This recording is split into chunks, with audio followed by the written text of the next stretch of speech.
This is All of It. I'm Allison Stewart, live from the WNYC studios in Soho. Thank you for sharing part of your day with us. I'm really grateful that you're here. On today's show, we'll talk about a new exhibit at the Museum of Modern Art that looks at the artistic and romantic partnership between Frida Kahlo and Diego Rivera. And it's the 50th anniversary of the VHS. We'll celebrate with the folks at the Criterion Channel. That's the plan, so let's get this started with the play, You Got Older.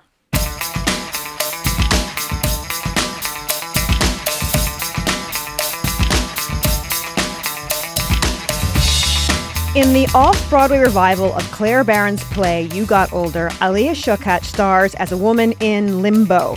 When we first meet May, she's lost her boyfriend, and because her boyfriend is also her boss, she's lost her job too. She's moved home to Washington State to live with her dad, who is grappling with cancer. He is played by Peter Friedman. The play follows May as she tries to find her footing and figure out what's next amidst her father's illness, some graphic sexual fantasies, and a mysterious rash. You Got Older is directed by Annie Kaufman, who is directed the production when it last ran in New York in 2014. Alia Shawkat is making her New York stage debut in this production. The New York Times says You Got Older is, quote, a gorgeous play and a sharp revival. It's running now at the Cherry Lane Theater. I'm joined now by actor Alia Shawkat. Nice to meet you. Hi, you too. And director Annie Kaufman. Hi, Annie. Hello. And joining us by Zoom is playwright Claire Barron. Hey, Claire. Hi. So, Claire, what's going on with you in your life when you wrote this play? I mean, the play, the sort of given circumstances of the play were very personal. My dad was diagnosed with stage 4 cancer of the head and neck, and I was dating my boss, and we did break up, and he did fire me within 30 seconds of breaking up. So that is true. Those are the true facts. But then there's, of course, like in the writing of the play, lots of transformation that takes it away from my personal life. Was it cathartic for you to write it down? It was very cathartic. You know, I was writing it sort of in real time. I was literally in the hospital with my dad at Ronald McDonald Housing in Seattle as I was writing the play. And, you know, everyone kept telling me, just write whatever you need to write. Like, it takes 1,000,000 years for plays to be produced. No one will ever see this. You'll be like 5 years older before it ever comes out. And then the first production ended up happening like 6 months after I wrote the play. So it was like Oh my gosh. very surprising. Yes. Wow, just 6 months after? Yeah, I think I had my first public didn't reading of the realize play in June, and then we were in front of an audience by October. So it was very expedited. Alia, what drew you to the role of May? I just really responded to the piece, you know? I mean, I haven't done, theater before like this, and I was like, it's going to have to take something that I'm really drawn to for the idea to work on it for so long and to do it over and over and over again. But I always like to quote Claire when she said a play is like a spell. And I was like, this is the perfect spell that I wanted to cast every night. Doing it over and over again, what have you learned? Imagine, I was like, nothing, not one thing. I learned a darn thing. All kinds of stuff, you know? I don't know, how to be in my body, how to be not so hard on yourself and know you can do it again. Those kind of things. Yeah, it worked for life. And as you directed this production in 2014, and it's a decade plus, you're directing it again. Yeah. What did you get from the first experience directing this play that was helpful to you this time around? Well, it's such an interesting question because I, too, was going through, actually, Claire and I were talking about this last night. I was also going through it. I was getting divorced and my mother had just passed away. Oh, and so we were both in a moment of crisis. And, I wasn't going to work for a while because I was just in, suffering such grief. And this play came across my table and I had to do it. And I had to do it because of the family in it. My family is very similar. Claire and I both come from big families. And, it was a way of working through my grief. And it's so wild doing it again when I'm not in the middle of all of that, I feel not in the middle of all of that. I feel clear-headed. I feel a little bit more, I have distance on it. And what really, I think, helped the first time around is the impact that it's had on audiences. Like, it was super helpful for me to be working on it, cathartic for me to be working on it, to work through all of that. And what I realized, I mean, when it was playing is how it is so personal for so many people. So I just knew that we had another, I knew we had the gold. We just needed to cast it with gold, and we did. We did. What did you want to change or correct this time around when you were directing? Oh, that's such a, it's so funny because I think when I was in that state in 2014, I was, I don't think, I can't remember a lot of it, actually. It was a little bit of a fever dream, both in my life and the play is also a fever dream. It's May's fever dream. And I think so I don't think I wanted to change. I don't think I had that sort of conscience about me. I think I was really, really looking forward to seeing what Alia would do with it. She was like the top of our list, and we didn't think she was going to say yes. And when she did, I was just really, really thrilled to be in collaboration with her. I've totally admired her work and admired the choices that she's made with her work. So it also gave us a little bit of a bump saying, I guess we're pretty cool because Alia Shawkat's going to do it, So anyway. Alia, what have you learned from Anne? I mean, never doing a play before, seeing what a director actually does really blew my mind. Like, starting from just rehearsals, it was more similar, where we were talking, Claire and Annie and I just every day, like, breaking apart everything. And it was so fun to rehearse so much because normally you don't get nearly that much time. But then when we actually got onto the stage, I was like, what? How is she doing all these things at once? Being like, this needs to come up 5 seconds later, and then this needs to move, and the thing I learned the most, I think overall, which we talked about a lot, was like, there would be a problem, as there was every day, many, and I'd just be like, well, that's it. We're never gonna figure it out. I was like, how are we ever gonna get the outfit to get into the thing and she was like, no, we'll build a drawer. And we'll figure there was just always a problem solving because everything is so practical. Yeah. And I think I was just really like, wow, she never took it. She was like, no, there's always going to be a way that's going to make it smoother, faster, better, and just more cohesive. And it was really so satisfying to see it happen in real time. I was like, wow, she just solved all the problems right in front of us.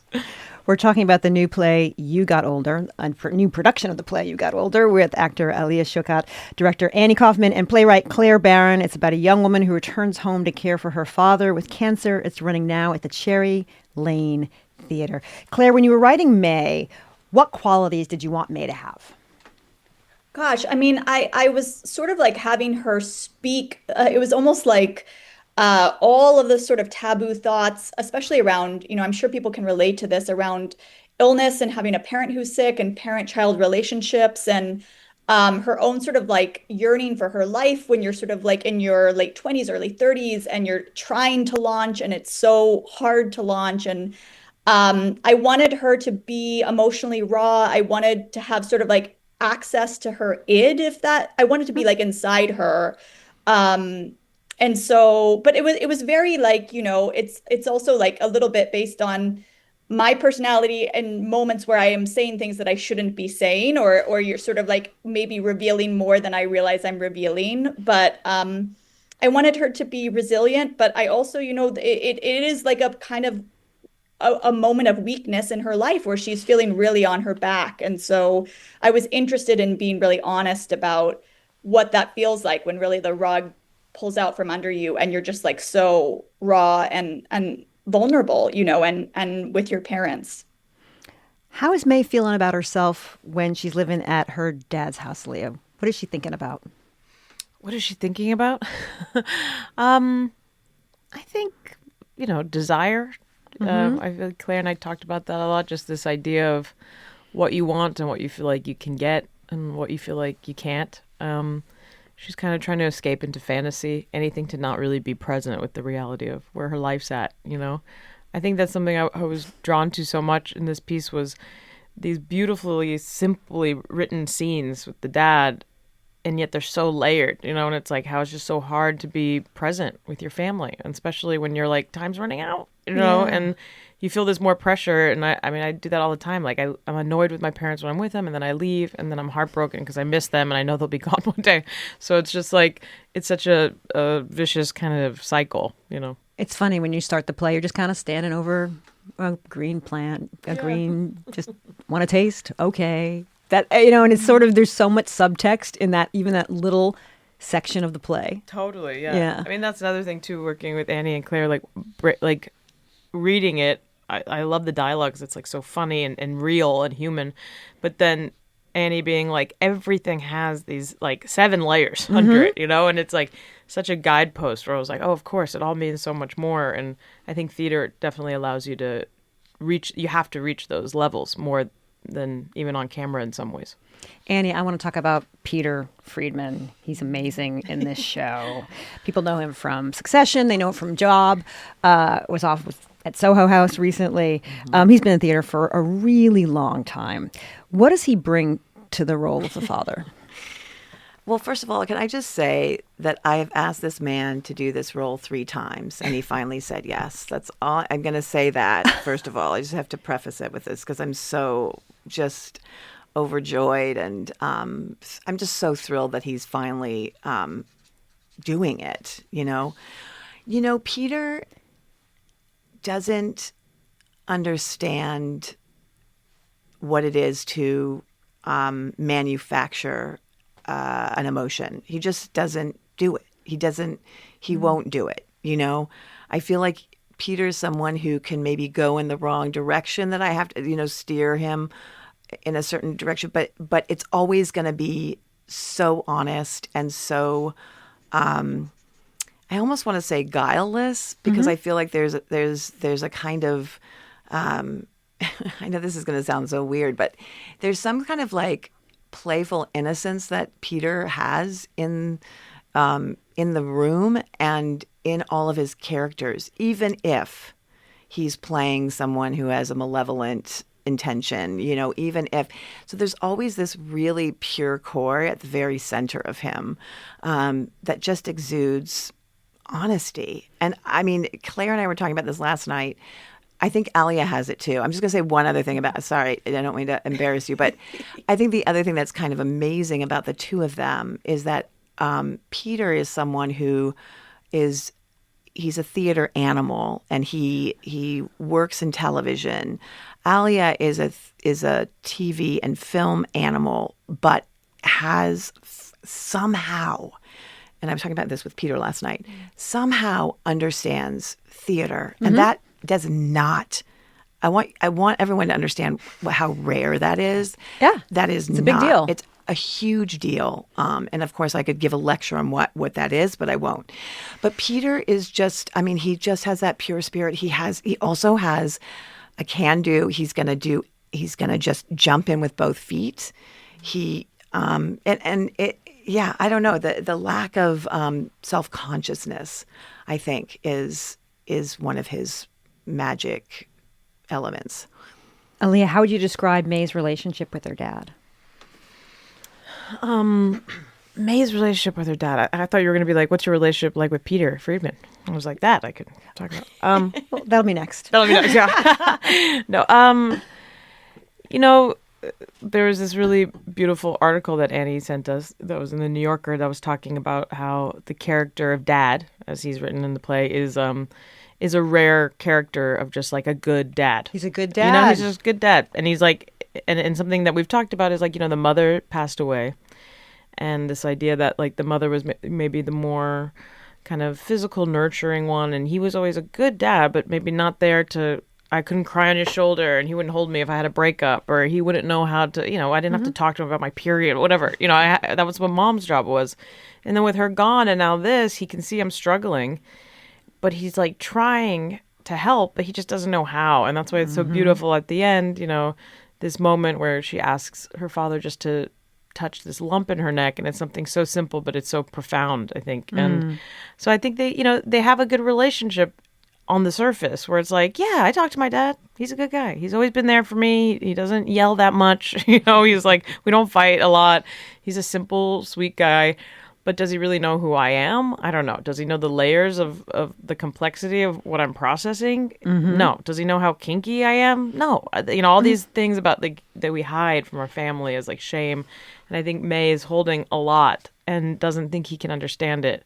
And then just at the end, she opens the door just a little to be like, maybe he can. And he does. He holds that space. So I think they have I think it's a really beautiful relationship, actually, even if it's trying to grow like the little pepper. And how about your relationship with Peter Friedman? No comment. I mean, he's the greatest. Yeah. Everything that Annie said plus a million. I mean, he's so kind and giving, and, it's not an easy schedule. It's new for me. And we're doing 8 shows a week, and he's just there always. So much energy, so present, so kind, and playful with everybody. And if like one little thing goes wrong, backstage, he'll be like, oh, well, just throw it off, keep moving. Because I think sometimes if one thing went wrong, I was like, no, but what happened? And he's like, it's okay. Like, we got it. Keep going. And it's like anytime I'm out of my head or a little too like, if I'm nervous or just thinking ahead too far, I just look at him in the eyes and he drops me in instantly. He's just like, I'm here. And I'm like, whoa, okay, now I'm present. It's like playing not present because I'm so present. That's how I'm able to do it. We used to see him every day when we leave here. When he's doing job around the corner, Oh, no sitting way. on the bench, having coffee. Yeah. He was on the show for like weeks after, like, hey, Peter, how you doing? He's like, I'm good. Oh, really? Oh, my God. Yeah, he's the best. We're talking about the play You Got Older. We'll have more after a quick break. This is all of it.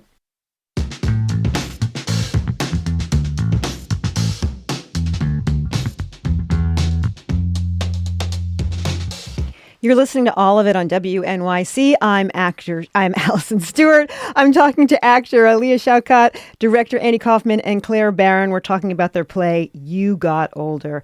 Claire, were you interested in writing about how illness affects a family? Yeah, I think something that is painful about the play is that illness in your family truly is a universal experience. You might experience in childhood, you might experience in your 20s, 30s, 40s, but like at some point, it's coming for every family. I mean, it's and it's so traumatic, but it's so common. And yeah, for me, I guess I was 27 when my dad got sick, and we were told he had 2 months to live. He's still with us today, which is amazing. He's actually in Sicily right now on a vacation with my mom, not seeing the play, which I'm happy for them. But yeah, so our story has a happy ending, but it's just, I remember when we were in the tunnel and I didn't know if he was going to make it or not. I remember just like, I would do these little rituals. I was living in New York. My family lives in rural Washington State. And I remember every night before I slept, I'd send like 100 healing breaths to my dad. I would just like breathe in and breathe out and just think of him. And I used to go run the track, and I have 6 people in my family, and I used to run like 6 laps on lane 6, just like, you're so powerless, but you're just like almost trying to come up with like magic rituals to try to like help him be okay. And, it's so painful to be so out of control. And it's so painful to lose a parent, I think, at any age. I lost my grandmother when she was 98, and she was a very important person to me. And even though she lived such a long life, and I'm so grateful for that, it didn't change the fact that when we finally lost her, it was still just like incredibly difficult, So, this was sort of like one of my first major experiences with illness, and it really impacted me.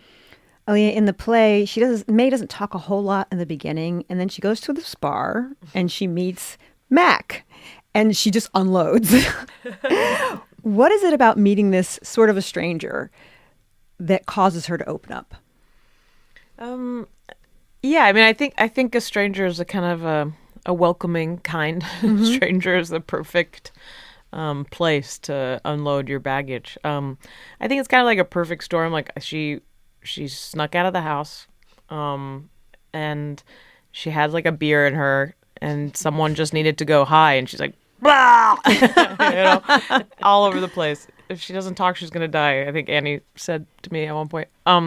So it's like, yeah, it's like the perfect place to, and Mac, is such a kind of lovable character, especially played by Caleb. It's like he's such an amazing actor, and it's like it's just this perfect, like, he's kind of unaware of what he kind of fell into, Yeah. I wanted to ask you, Annie, about directing the character of Mac. When you talked to the actor about it, was it Caleb? Yeah. What did you tell him was his role? Like, what was his purpose? Oh, yeah. I mean, I feel like I approached it more like who he is, who he is in this town and what it is that he does and why he's here. And I did say at some point that, I think he can be overwhelmed by the stuff that's coming at him from her. And also he's a little bit of the audience. He's sort of, we're all hearing this for the very first time. I mean, if some people didn't, walk into the show having read nothing and aren't privy to what's happening on Peter's neck in the first couple of scenes, they don't know what's going on. They don't know that he's sick. They don't know what's happening with May. And so he's learning a lot of the stuff at the same time we're learning it. So, and that he can actually absorb all of that and actually respond is just as a testament to who he is as a character and as an actor. I mean, Caleb is astonishing. Yeah. Let's talk about sexual fantasies. Claire, you're up first. A big part of the stories are these sexual fantasies that May has. It's involving a cowboy, and we see them acted out on stage. Why did you want erotic fantasies to play such a big role in this story?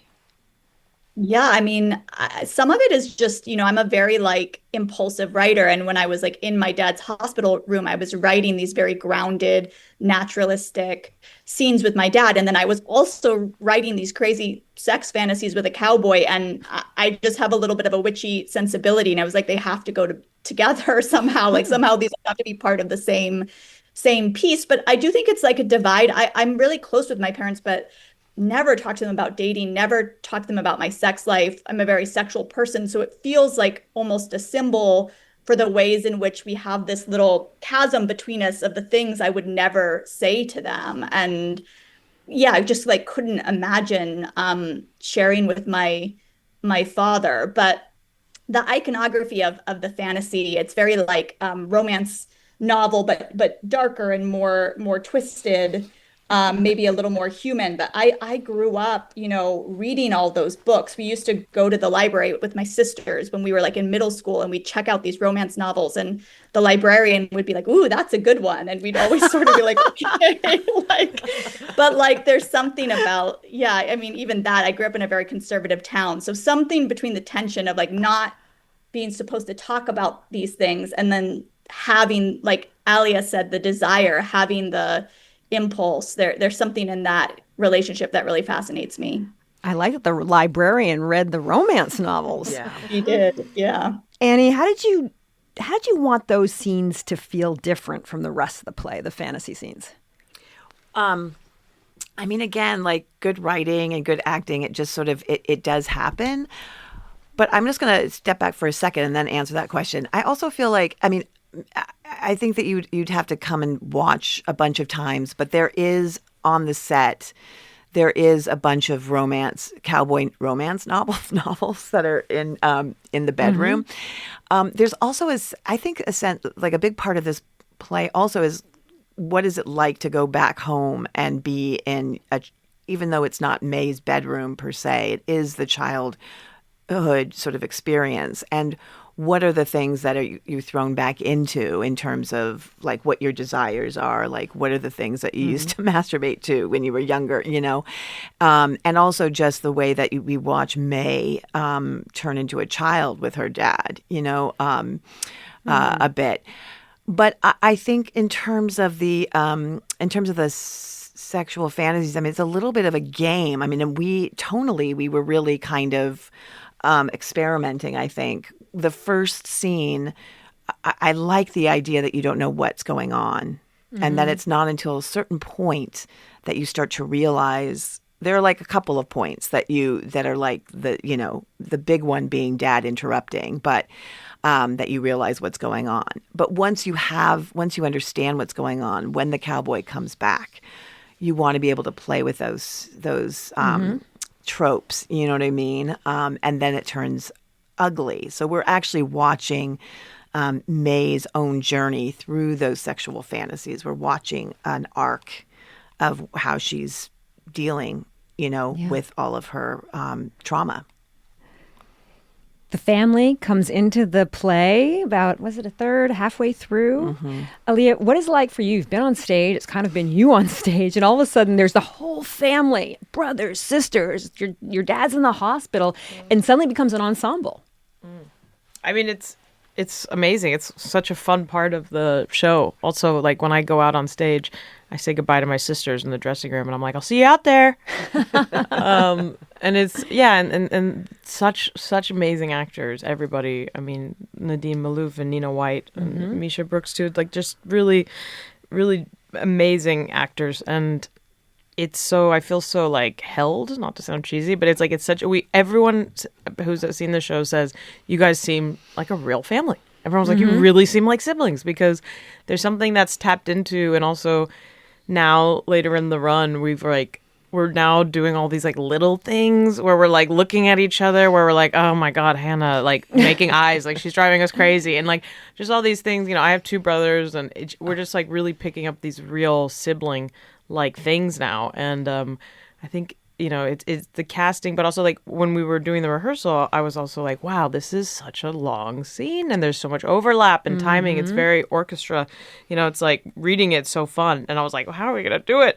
And now it's just like it's like a rhythm, like we're like a jazz band. It's like we're speaking over each other, back, forth, over, and it's like it's so fun because there's subtleties and difference every night, but just getting to fold into that, it's really fun. Yeah, it's so fun. Annie, I need to ask you about directing at the Cherry Lane. It just God, reopened. Yeah, I know. Tell us a little bit about the intimacy of the space, what it's like to work there.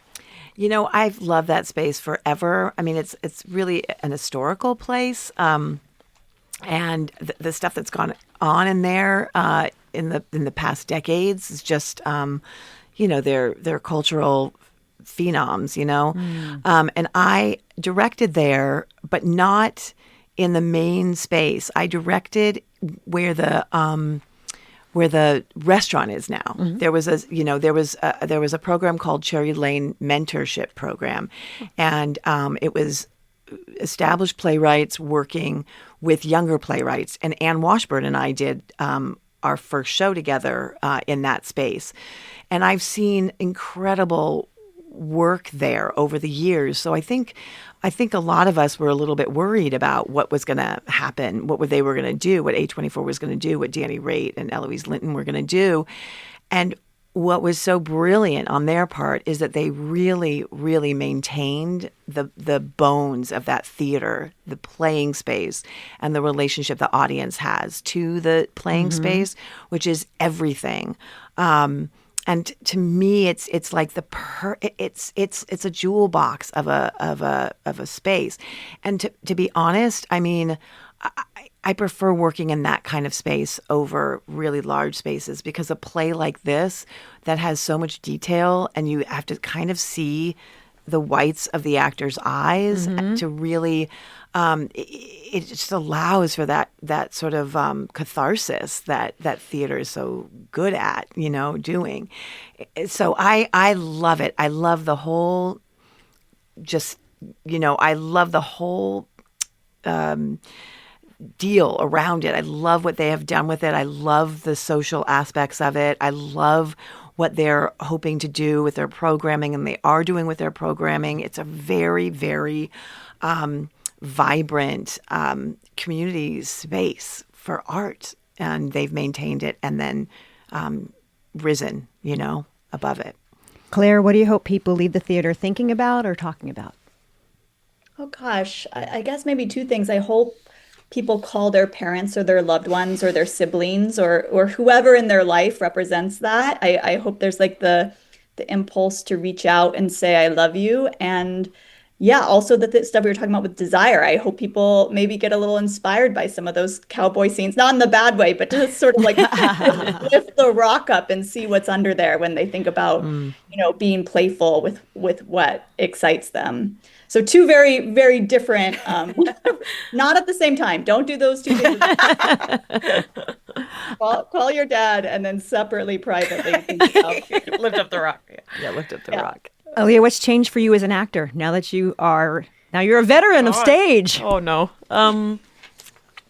Honestly, I was, I've had some friends come through, other actors, friends who've done plays, friends who haven't, and I think the thing I keep talking about is I feel like I'm in the best shape as an actor, physically and so, but I'm just I just feel like I'm getting really worked, and it's such a nice feeling because when you're doing film stuff or TV, whatever, you're and you're not shooting for a while. When you're about to start, you feel so kind of rusty. And then even after you film, you're you're kind of done and you do a scene and you're oh, I'm never doing that again.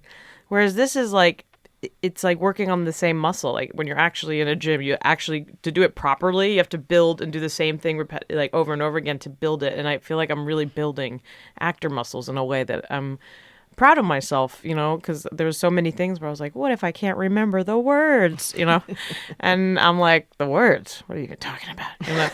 So it's just it's a really, it's nice to see, to see the difference of just from when we started. And I have this groundedness in me now that I'm oh, this has changed me. Yeah, forever, for sure, as an actor. The play As You Got Older, it's running now at the Cherry Lane Theater. I have been speaking with Alia Shawkat, director Annie Kaufman, and playwright Claire Barron. Thanks for being with us. Thank you, Allison. Thank you so much, Allison.